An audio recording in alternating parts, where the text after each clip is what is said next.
Hi, what we're stripping here is an exterior door with a couple of coats of white paint on top of a black stain.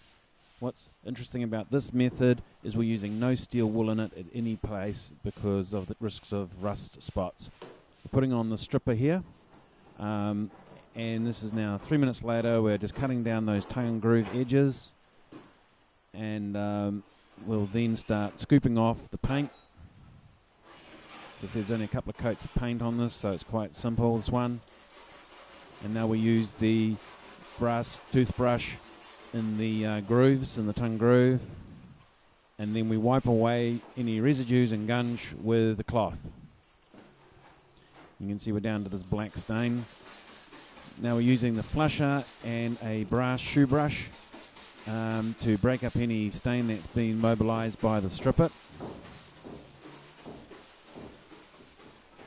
And we, with the rag, we sort of do a rolling action as we wipe, and we pull off any of the stain there.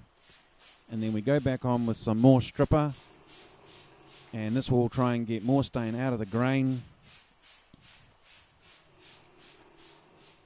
And then another 3 minutes later, on again with the boot brush, and that'll be mobilizing again the residues. We carry on with the red toothbrush.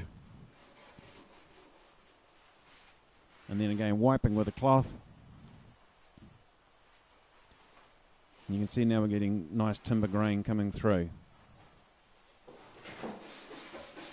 Again now we're using the flusher with another boot brush. I'm using a couple of boot brushes on this project.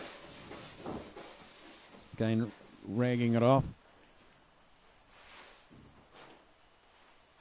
This is a naturally darker timber, but any of the colour that is left of the stain actually looks really quite nice.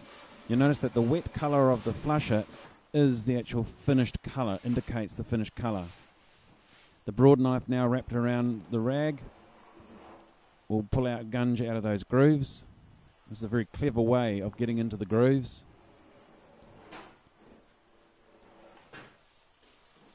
And then a sort of final flush, a quick wipe over. You can see it's going to look absolutely gorgeous.